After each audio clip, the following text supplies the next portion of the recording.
সিন্ডিকেটটা যে কি পরিমাণ বাংলাদেশের মধ্যে, সেই যে একটা উদাহরণ, এটা কি কারো নজরে পড়েছে? যদি আপনাদের নজরে না পড়ে থাকে তাহলে আমি একটু বলছি, আপনারা একটু মিলিয়ে নেন।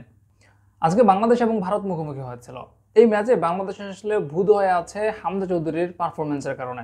কিন্তু এই ম্যাচেও যে সিন্ডিকেটের একটা কি বলে, একটা জলজ্যান্ত উদাহরণ ছিল। মানে সিন্ডিকেটটা যে কি পরিমাণ বাংলাদেশের মধ্যে, সেই যে একটা উদাহরণ, এটা কি কারো নজরে পড়েছে? যদি আপনাদের নজরে না পড়ে থাকে তাহলে আমি একটু বলছি, আপনারা একটু মিলিয়ে নেন। বাংলাদেশের যে একাদশ, সেই একাদশে আমি 6জন প্লেয়ারের নাম বলছি। আর এই 6জন প্লেয়ার কোন ক্লাবে খেলে সেটা একটু আপনারা দেখেন তো, মনে করতে পারেন কিনা। বাংলাদেশের ডিফেন্ডার তপু বর্মন, আরেক defender Tariq Kazi, right back Saaduddin, midfielder Mujibur Rahman Jony, forward Sheikh Morsalin, forward Rakib Hossain. 6জন প্লেয়ারের নাম বললাম। এই 6জন প্লেয়ার কোন ক্লাবের? মনে পড়েছে? বসুন্ধরা কিংসের। এই 6জন প্লেয়ার হচ্ছে বসুন্ধরা কিংসের। মানে আপনি চিন্তা করেন, 11 জন প্লেয়ারের মধ্যে 6জন প্লেয়ার হচ্ছে বসুন্ধরা কিংসের। মানে আপনার 50%-এর প্রায় 50%-এর উপরে হচ্ছে বসুন্ধরা কিংসের প্লেয়ার। এখন এই যে 6জন প্লেয়ার, এই 6জন প্লেয়ারের মধ্যে 3জন কিন্তু একাদশ ডিজার্ভ করে। তপু বর্মন, তারিক কাজী এবং রাকিব, এরা কিন্তু একাদশ ডিজার্ভ করে। কিন্তু বাকি যে 3জন, তারা কোনোভাবেই একাদশে থাকার যোগ্য না। এরপর আসেন বদলি খেলোয়াড় হিসাবে, সেখানে 5জন প্লেয়ারকে বদলি করা হলো। তার মধ্যে 4জন হচ্ছে বসুন্ধরা কিংসের।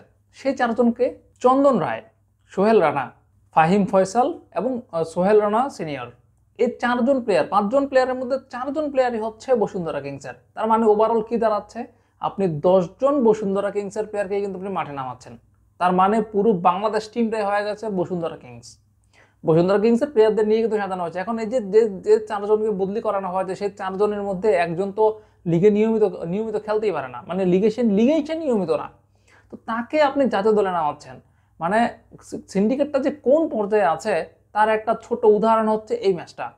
আর এইটা যদি চলতে থাকে তাহলে বাংলাদেশ ভালো করবে কেমনে? আর এই জিনিসটা যাতে চলতে থাকে, মানে সিন্ডিকেট যাতে থাকে, এই জন্যই তো তারা ওই ফাহমিদুলকে দেখতে পারে না। ফাহমিদুল বাংলাদেশে আসুক, কিংবা বাহিরের যেসব ফুটবলাররা রয়েছে ভালো খেলে, যারা বাংলাদেশের হয়ে খেলতে আগ্রহী, তারা বাংলাদেশে আসুক, সেটা তারা চায় না। যেমনটা দেখলেন না, হামজা চৌধুরী আসার পর কিছু সাবেক ফুটবলার বা ফুটবল সংশ্লিষ্ট কিছু ব্যক্তি মন্তব্য শুরু করে দিল যে হামজা চৌধুরীকে নিয়ে তো মাতামাতি করা ঠিক না।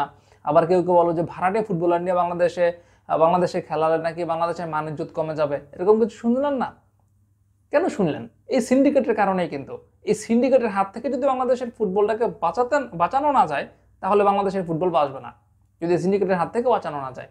আর ওই হামজা চৌধুরীর মতো ফুটবলাররা যত বেশি বাংলাদেশ দলের মধ্যে ঢুকানো যাবে, এই সিন্ডিকেট তত খর্ব হবে।